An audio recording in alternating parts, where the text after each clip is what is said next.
Legion. As you'll hear, like always, we got something a little different kind of. This is Creem, America's only rock and roll magazine.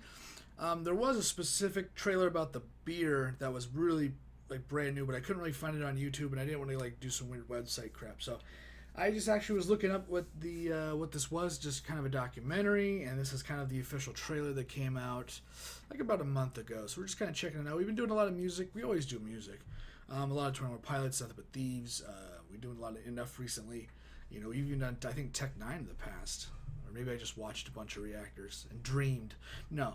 But, yeah, we're instead of, like, doing music, we're going to be doing the magazine that really chronicled the music. I don't know if it'll say it in the trailer, but I kind of looked up or I actually read the blurb about it, about the magazine. And they may bring it up here, I don't know, but it was, I guess, this underground paper that was just kind of what it was, and then it blew up to be a national powerhouse. And then apparently the visionary for everything, the thing that made it so popular, was the editor that passed away unexpectedly. And then the person that was like the main funny person, I guess, I think he left. I don't think he died as well. I think he left. I didn't really get to him. I didn't really read a lot about that guy, but yeah, and then the paper just kind of ended, I think, is how it went. So that's kind of sad. So let's just get into it, check it out, see what it's all about. Let's get the nitty gritty of what they're doing and what this is really going to be about. I'm kind of excited. Let's hope it's good.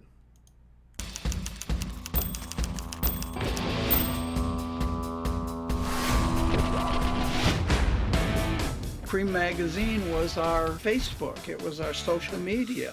I lived by what was printed in Creem magazine. It was a rock magazine with a capital R. Most people want to fit in somewhere. I wasn't going to find him in my high school. I found him in Creem magazine. Buying Creem was a little bit like buying Playboy. You didn't want your parents to see either one of them. None of them had any business running, editing, or writing for a rock magazine. We're going to introduce everybody. Hi, what's happening? What are you doing here? I sell dope downstairs. Gary always had an explosive temper. You got a newspaper to get out? I had no credentials at all. We were this team of people who were all a little off. To put it in like a band comparison, that's when the band happened. Creem magazine, being based in Detroit, gave it the grit. If you live in the Midwest, it's not all laid back and peace and love and good vibes. In 1971, the Rolling Stone party line was that the next big thing was James Taylor. Many teenagers went to Creem to learn about noisier stuff. Lester Bangs and I started the same day. He kind of liked going against the grain. What's popular? You guys suck. Take Emerson, Lake and Palmer.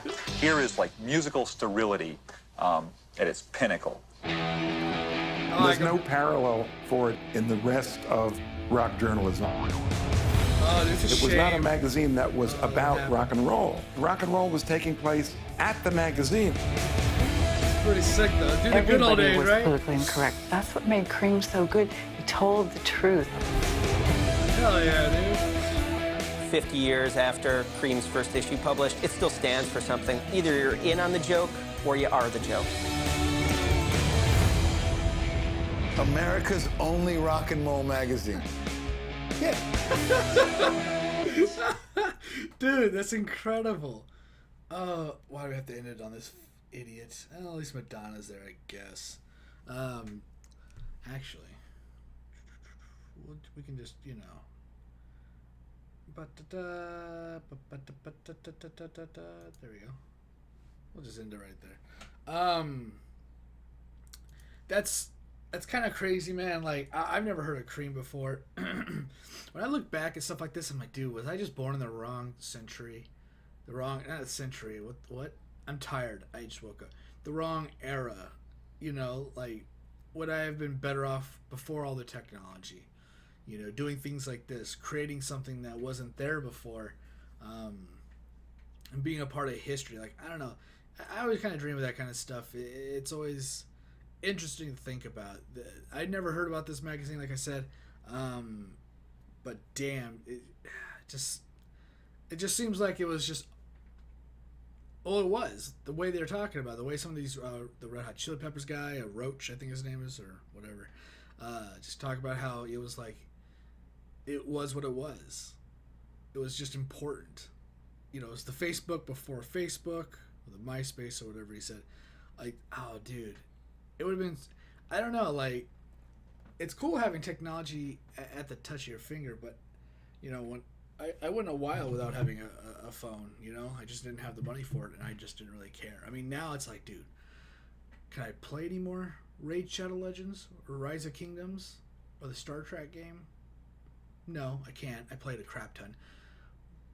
And it's kind of nice having that technology at your... But, dude, when you go back and, like, watch some of those movies where you're like, oh, we're heading down to wherever, Creem, and we're just going to have a couple beers, and we're just going to be hanging out, and blah, blah, blah. And it's like, that was cool, man. Like, you just go... You actually left your home, and you actually went and done stuff. Like, I mean, I guess when I was younger, I did a lot of stuff, like, all the time. I was always outside. But when you get older, you're just like, eh... And it's maybe not so much going outside necessarily, but leaving your home, right? You can experience like, oh, that's like, there's podcasts now and stuff like that. But maybe you didn't want to go and watch, you know, or listen to the radio by yourself. So you go down to a place like this, you know, and you just hung out with other people, jokes and stuff. Like I remember when I was a kid, we didn't always go out and do stuff. We also, you know, sat and played games, right? Like I'm old enough to remember when I was alive before Halo, right? Like I remember playing Halo 2, and then I remember playing Halo 3 online. And sometimes you just did that with a bunch of people, and you just passed that controller around, and you're all hanging out, right? Like, that's a little bit more modern, my way of things, but back then, that's what you're doing is you're going down there, maybe you get your first beer at a place like that as a minor or whatever, or you're just doing something you shouldn't have been doing, right? You're meeting a girl that thinks, hey, this guy's kind of cute. I don't know why she thought that you would be cute, but for some reason she thinks you're cute. And, you know, then you get the stories of your grandparents going, oh, we met when we were just, you know, blah, blah, blah, out and about, and, you know, things, you know what I mean? Now it's like Tinder and all this other weird shit, but yeah, I don't know. I think the good old days is definitely, you know, through the 60s, 70s. I think those are probably some of the best times for most people. I really do believe it. Just because not every idea was thought about at that time. Now with social media, it's hard to be original. Here, it's just who got it out first, right? You know, who created the magazine, who created the style of magazine, who put what in their magazine, or guitar tech, you know, being a certain kind of band. Can you imagine when way back when, here's a branch off, but when like Slipknot started, right? There was only one other group that did it, I think maybe a year or a few before them, which was Mushroom Head. But here comes Slipknot doing it their way, and with music that is just good for all of us, but also can be applied to the mainstream market. And yeah, the first time, right? It's the first time someone really did something like that crazy. I know it's not the best example, but it's just the first one that popped in my head. Here, it's like, you know, you didn't see that. It's like somebody told you, hey, I went to this concert over here, and freaking this weirdo dude bit the head off a bat. It was freaking crazy. I don't know what's going on. You know, and then you're like, what? And, you know, now you got like Alice Cooper doing some weird stuff over here, and you're like, oh, you hear about Alice? Yeah, I went to Alice and Ozzy. They both were doing some weird stuff. You don't just, it's maybe it's captured in a magazine, and that's how it goes around, but not everybody knew about it.